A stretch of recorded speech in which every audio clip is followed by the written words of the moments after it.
The Swadesh movement is something really, really intriguing for me for comprehending Gandhi's ideology, which again I would say is very, very intellectual of you, because it is speaking to the young hearts, and it is the youth that changes the world. So I would request you if you can please tell us more about the Chakra and the Khadi and Gandhi's ideology on fashion, which once again comes from the government and ideology. Thank you. You see, I said in the film because I did my research work on Khadi also, Khadi and Gandhi. So Khadi had been originated 200 years back, rather sometime 1000 years back rather. But he reinvented because that time everyone had to wear the imported clothes and people could not afford that. Yes, and that I think is a big language of revolution. So that is what he said कि let's do one thing, कपास उठाते हैं, अपने घर में बनाते हैं, उसको काटते हैं, उससे हम लोग अपनी धोती बनाएंगे, कपड़ा बनाएंगे. From where you see this called originates, where he originated a spirit in the people. Exactly. It is not a charkha. Yes. It is not a kapas. Yes. It is a spirit within the people. The India is becoming independent. Ji. Yes. Yeah. The whole symbol is about even today, as he said that कि हमें Indian goods खरीदने चाहिए. आज भी हम even today India is the biggest consumer. Yes. India is not a producer. True. Which is very sad. India should be the producer. But अभी हम लोग because 130 करोड़ लोग हैं, लेकिन ग्राहक हैं सब विदेशी कंपनियों के, विदेशी सामान के. कमा तो हो रहे हैं, मेहनत हमें करनी पड़ती है. ये मतलब था सर. Any other question?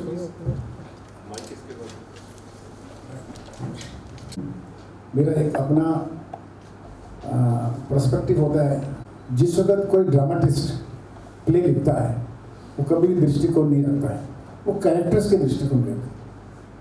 तो उसको इंटरेस्टिंग बनाने के लिए होता है कि सच्चाई उस प्ले में तभी आएगी जब आप कैरेक्टर से जुड़े होंगे. तो जो कॉन्फ्लिक्ट था अंश का और मामा का, तो मैं अंश के साथ भी उतना ही था. उसका बोल्ड कहना कि I don't like Gandhi, chill mama, enough is enough.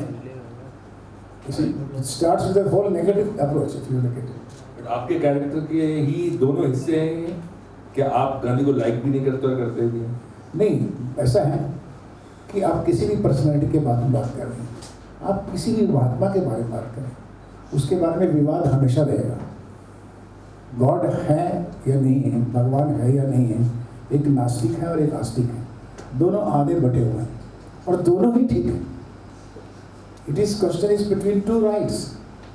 अगर आपने मेरी फिल्में देखी हो तो ज़्यादातर मेरा कॉन्फ्लिक्ट दो सही लोगों में है, चाहे सौदागर है चाहे कोई है, दोनों अपनी अपनी जगह सही है और उस कॉन्फ्लिक्ट में मज़ा है. अगर आपने किसी की तरफदारी करके किया तो फिर वो आपकी ओपिनियन है. Then you are making the wall. It is my opinion. I have made a film. This is what I think. I want to protest. I want to raise my voice. वो कह सकता है, उसको पूरा हक है. लेकिन जो अच्छा लेखक और अच्छा फिल्म मेकर होगा उसकी पर्सनल राय नहीं होगी, उसकी ऑब्जर्वेशन होगी समाज के लिए. पहले क्या था, आज क्या है और कल क्या होगा, वही होगा. एक और लास्ट चीज, एक डायलॉग है फिल्म में, अगर आप देखें तो उसको पूरी स्टोरी को वैलिडेट करने वाले पूरे इंटरनेशनल लोग हैं इनमें जी, जो यूनाइटेड नेशंस से बने. ऐसा जो एक डायलॉग है फिल्म में, जब पार्टीशन की बात होती है, जहाँ मनोज कहते हैं कि कुछ दाग रह गए, उससे क्या मतलब है? अच्छा नोट किया. कुछ दाग मतलब कि वो देखिए उसकी जो खटास है उसी को तो पॉलिटिकलाइज किया जाता है, बार बार उसी चीज़ को बार बार दोहराया जाता है. पाकिस्तान हिंदुस्तान, यानी इतना एक देश और वो दुश्मन बन जाए और इस तरह से दुश्मन बन जाए कि हम उसका नाम लेते हुए भी अपने आप को नफरत करने, कितने दुख की बात है. ये बहुत दुख की बात है. इसीलिए उसने कहा जब दाग रह गए कि अभी भी वो इम्प्रेशन हमारे दिमाग में नहीं गया कि हम एक से एक भारत थे, एक इंडिया था. हम सब ने साथ में लड़ाई लड़ी थी, सब ने साथ में स्वतंत्रता की थी. इसलिए उसको जो पॉलिटिकलाइज किया जाता है अपने स्वार्थ के कारण, वो उसे दाग कहते हैं. वो एक्चुअली दूसरी तरफ भी जाता है, तो वो थोड़ा सा वो आप ले जाइए, वो आपके नहीं, मैं नहीं ले जा रहा हूँ, वो जा सकता है. इसलिए मैं बोल रहा हूँ कि उसको थोड़ा, मेरा जो कहने का मतलब दाग था कि आज भी उसकी खटास जो है उसको पॉलिटिकलाइज की जाती है, जो नहीं की जानी चाहिए। तो सुभाष जी, इसमें आपने पार्टीशन के लिए जिम्मेदार नेताओं का जिक्र नहीं किया कहीं भी। आप बहुत सफाई से बचते हुए निकले उससे, उसकी क्या वजह थी? क्योंकि मैं एक नाटककार की तरह सोचता हूँ कि किसी व्यक्ति के विशेष की तरह नहीं सोचता कि वो गलत था, जिन्ना साहब गलत थे या नेहरू साहब गलत थे या सरदार पटेल ने। ये लोग हैं और इन लोगों में हमारा आज, जैसे उसने कहा कि 3000 साल से 5000 युद्ध हुए, हम लड़ते ही रहते हैं, फिर वो व्यक्ति विशेष के नाम बदलते रहते हैं, चाहे वो कोई भी लोग हो। वही स्थिति आज भी है और उस स्थिति कल भी रहेगी। तो जब भी हम नाटक लिखते हैं तो एक फिलॉसफी ऑफ लाइफ लिखते हैं, साइकोलॉजी ऑफ कैरेक्टर्स लिखते हैं। तो उनकी साइकोलॉजी तो व्यक्ति विशेष का नाम लेने का मतलब कि मेरी ओपिनियन है। जैसे उसने कहा कि एक बाप के 4 बेटे थे, छोटा बेटा नाराज हो गया तो सब कुछ दे देंगे, उसको गुस्सा आ गया। तो किसी की भी मैंने नाम लेकर नहीं, क्योंकि आप उसको सामाजिक तरीके से देखते हैं, साइकोलॉजी तरीके से देखते हैं। इसलिए बहुत ज़रूरी था मेरे लिए as a dramatics, as a writer, I do not give my opinion and attack anything or anyone, because it will, history repeats. हमेशा इतिहास आपस में रिपीट होता रहा है, दोहराता रहा है, नाम बदलते रहे हैं, लोग बदलते रहे हैं, स्थिति तो वही रही है, अमीर गरीब बस। आपने जिक्र किया था कि 2015 में 2020 की फिल्में लिखी हैं, उन फिल्मों के बारे में कुछ बताएंगे? हाँ, मुक्ता आर्ट्स के अंतर्गत हम लोगों ने फिल्में 4 साल में काफ़ी, हमने 8-10 स्क्रिप्ट तैयार की हैं।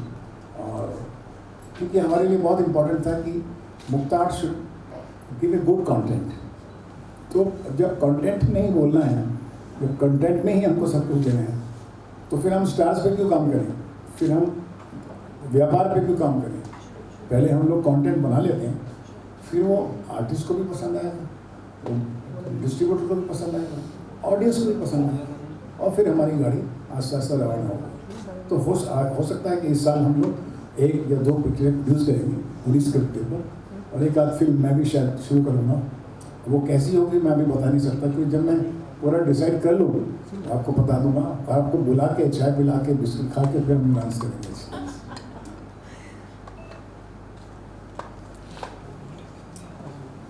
I really like the beginning of it, the timeless leader and Yeah. the peace and जी। the collage of it, because Gandhi stands for non-violence. जी जी And that message is very clear in your movie. जी जी। Yeah.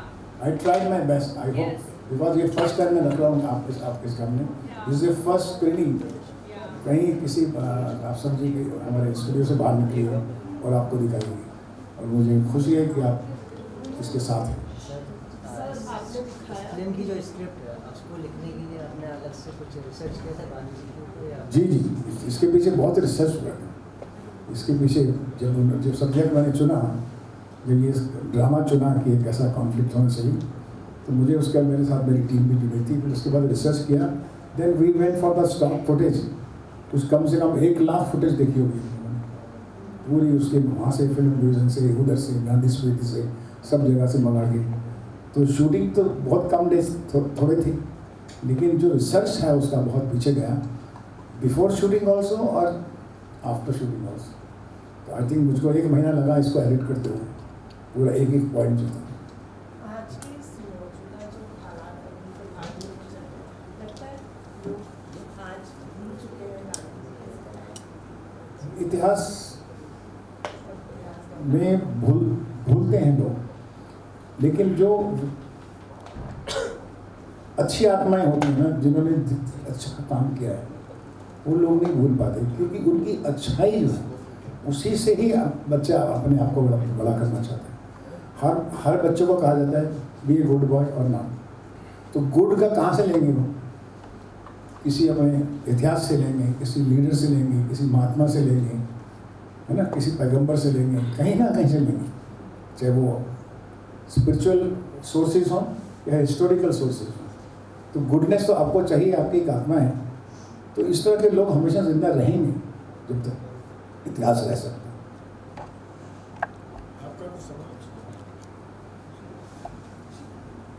ठीक है, thank you very much for coming, wonderful talking to you sir.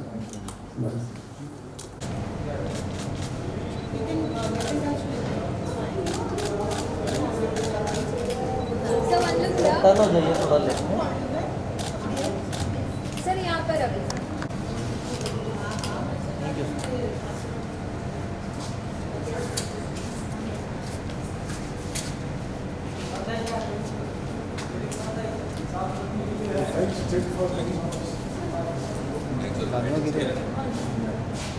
अरे बोला ना वाइट के लिए खड़ा है ड्राई फ्रूट भी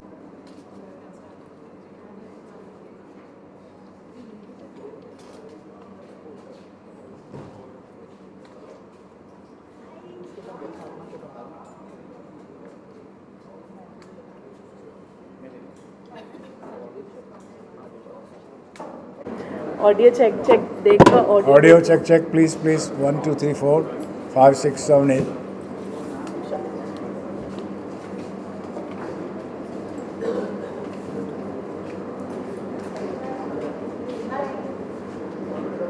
हाय बोले सर यस ओके चलो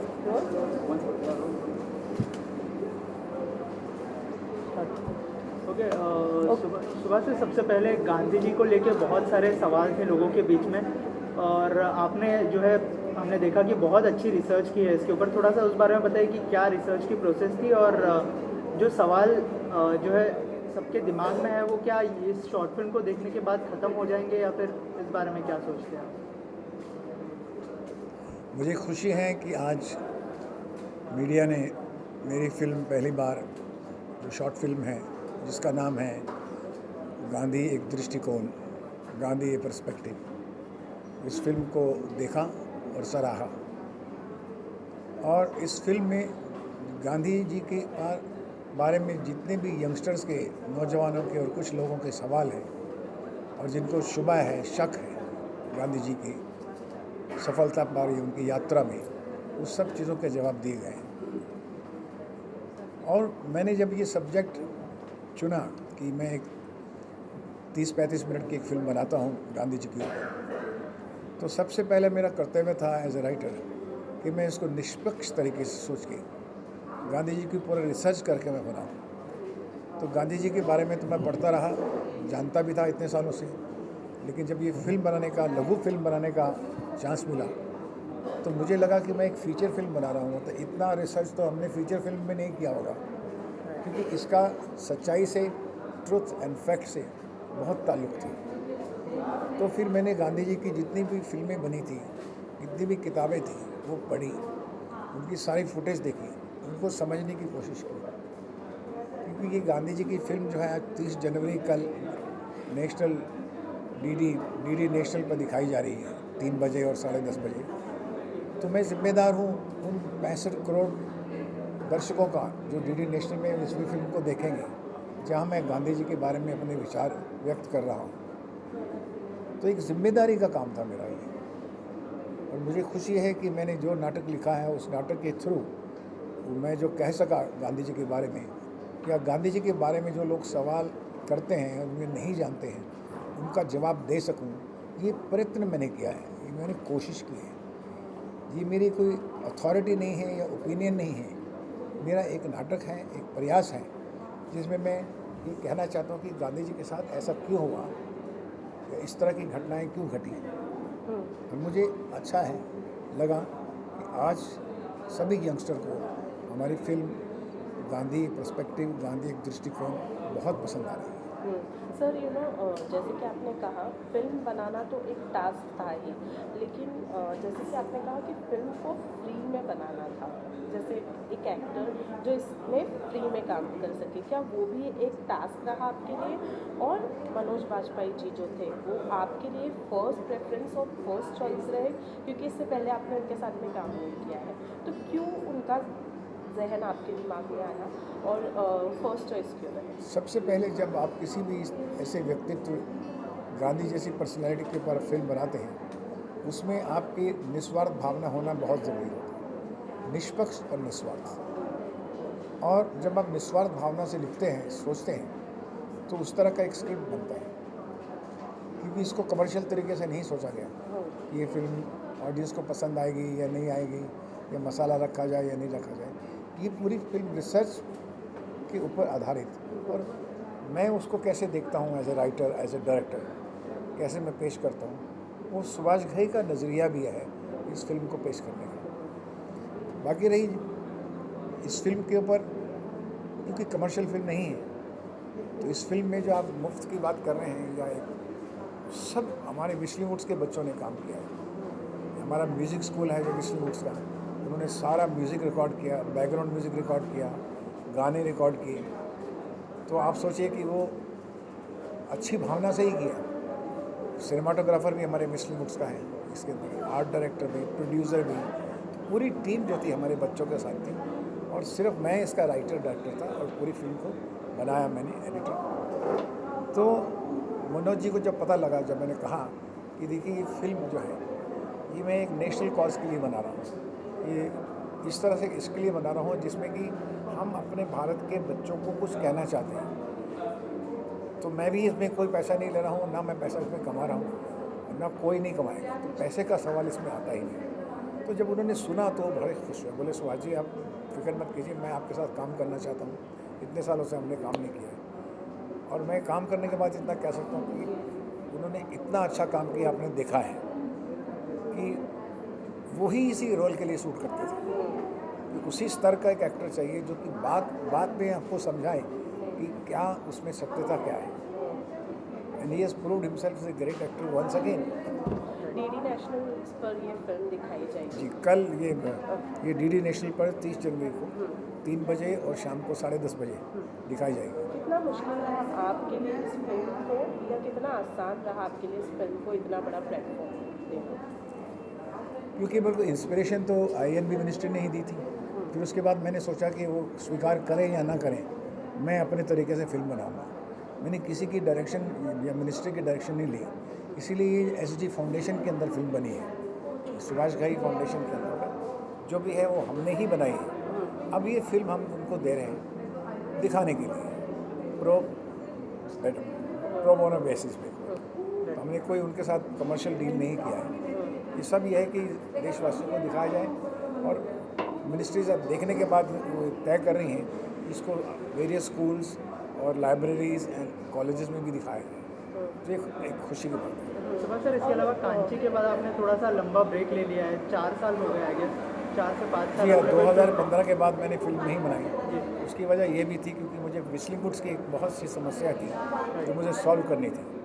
तो जो मैंने इतना बड़ा इंस्टीट्यूट बनाया है विस्ली वुड्स, जिसमें मैंने इतना ज़िंदगी का सब पैसा लगा दिया, एक्सपीरियंस लगाया, तो उसको जब उस पर अदालत के काले बादल छाए तो उसमें मेरा एक बहुत संघर्ष था, उसमें 3-4 साल मेरे निकल गए। तो इसलिए मैं ऐसी फिल्म नहीं बनाना चाहता जिसमें कि मैं लोगों को निराश करूं। फिल्म वो बनाएं जिसमें लोगों को कम से कम अच्छा लगे और मैं कुछ दे सकूं। अभी इस साल मैं फिल्म शुरू करूंगा, आपके सामने जल्दी आएगी, और मुक्ता आर्ट्स के अंतर्गत हम लोग दो पिक्चरें प्रोड्यूस भी करेंगे। अगर हम फिल्म गांधी की बात करें तो इसमें बीच में वीडियोस भी दिखाए गए हैं, जो पुराने वीडियोस हैं, रियल वीडियोस उठाए, वो कलेक्ट करना आपके लिए कितना मुश्किल है? वो सब एडिटिंग का काम होता है, वो डायरेक्टर का काम होता है, स्क्रिप्ट राइटर का। Because I am a writer myself, so I could understand what the writer is saying. So a lot of research was done before the film and after the film on editing table. So it took a lot of time for me. Actually आप देखें तो ये 1.5 महीना लगा मुझे film बनाने में। Shooting भले 4-5 दिन की हो। अभी आपने कहा कि आप अब फिल्म डायरेक्ट करने वाले हैं इस साल, तो कुछ बताना चाहेंगे किस तरीके की फिल्म? मैं जब फिल्म डायरेक्ट कर रहा हूँ अब इस साल, जैसे ही मेरा पूरा स्क्रिप्ट आर्टिस्ट फाइनल हो जाएंगे, मैं आप सबको बुला के सबसे पहले मैं ही बताऊँगा। ये खुशखबरी मेरे लिए भी होगी कि मैं एक नए चैलेंज में फिर आ रहा हूँ। धन्यवाद। Thank you so much sir.